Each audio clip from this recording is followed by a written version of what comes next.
ఏంటి 85%? 95 వచ్చుంటే ఇంకా బాగుండేది. 10% గా నాన్న తగ్గింది.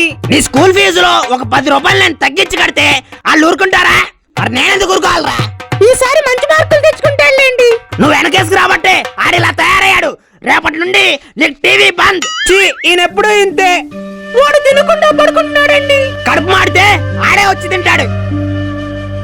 నాన్న ఎన్ని మార్కులు వచ్చినా ఇంకా ఇంకా కావాలంటాడు. నేను పెద్ద అయ్యాక ఇన్ని వదిలేసి వెళ్ళిపోతాను. అప్పుడు తెలుస్తుంది నాన్నకి నా వాల్యూ. ఏమే ఆడికి చెప్పొద్దు, నేను ఆడి కోసం రేంజర్ సైకిల్ తీసుకొచ్చాను. అన్ని సర్ప్రైజ్ చేద్దాం. డబ్బులు లేని టైంలో ఇవన్నీ ఎందుకండి?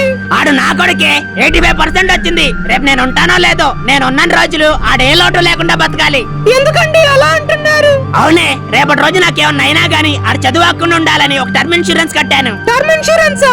నెలకా 200 కడితే చాలు 2 నుండి 20 కోట్ల వరకు టర్మ్ ఇన్సూరెన్స్ వస్తుంది. మీరు కూడా ఆన్లైన్ లో కానీ బ్యాంక్ లో కానీ ఒక టర్మ్ ఇన్సూరెన్స్ అయితే తీసుకోండి. నేనైతే నా పర్సనల్ గా ఒక మంచి వెబ్సైట్ అయితే తీసుకున్నాను. దీనిలో మనం ఎలాంటి ఇన్సూరెన్స్ తీసుకున్నా గానీ 15% డిస్కౌంట్ అయితే ఉంటుంది. మీరు ఇన్సూరెన్స్ ఇప్పుడే తీసుకోవాలని లేదు. మీ ఏజ్ కి ఎంత అమౌంట్ పడుతుందో తెలుసుకోవాలనుకుంటే ఒకసారి బయోలో ఉన్న లింక్ క్లిక్ చేసి చూడండి.